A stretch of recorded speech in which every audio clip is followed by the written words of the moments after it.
Back to the biggest news story of the day, and as you know now, Israel has killed Hamas leader, October 7 mastermind Yahya Sinwar. And joining me is security expert Dr. Babb from the Institute for National Security Studies in Tel Aviv. Casey, first of all, thank you so much for joining me. Would I be right in saying that this is the most significant moment since this war began? Yeah, I mean, there's been a lot of significant moments over the last year with the targeted assassinations of, many Hamas leaders, Hezbollah leaders, people in Gaza, people in Lebanon and Iran. But Sinwar was important for a variety of reasons, and even symbolically, this means a lot for Israel, for the IDF, and frankly for the free world. So a major development in the war. So what do you think happens next? I know that the Prime Minister has said that anyone in Gaza can essentially have immunity to bring back hostages. He's also said, if you harm our hostages, we will harm you. Everyone will believe that. I mean, Israel has proved time and time again that they're not afraid of doing that kind of stuff. What's next? Yeah, I mean, you'd think that people would listen to the Israelis and take them seriously and take them at their word. Certainly the Israelis take Iran at their word, and many of the terrorist organizations that they have to deal with in the region. But right now, this is really a historic opportunity for Palestinians, for Palestinian civilians in Gaza. Israel has just eliminated Sinwar, the head of Hamas and the architect of October 7th.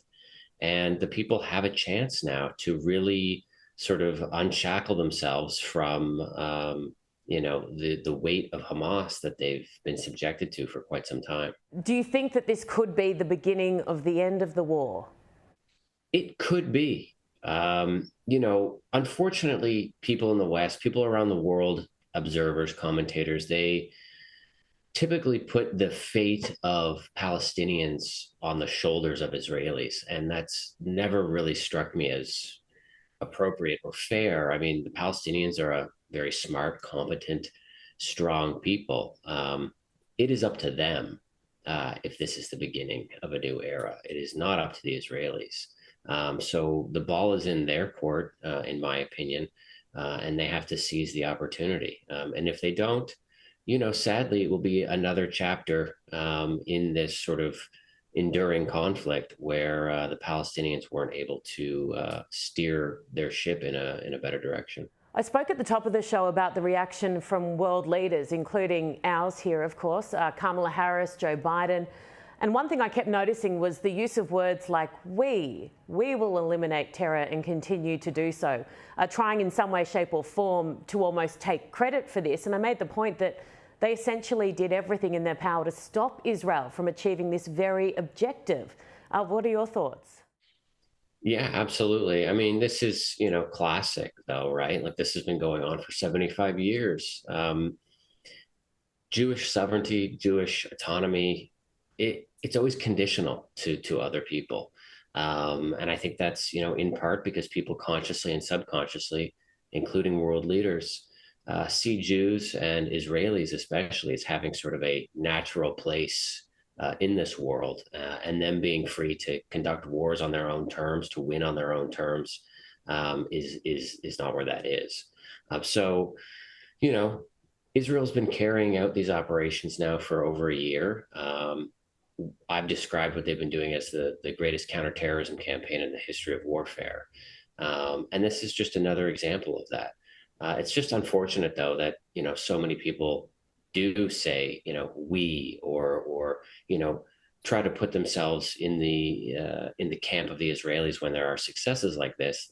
Yeah. When you rightfully just pointed out that for the last year, they've been trying to put conditions on, limitations on the way that Israel carries out, frankly, operations on behalf of the Western world, on behalf of the civilized world.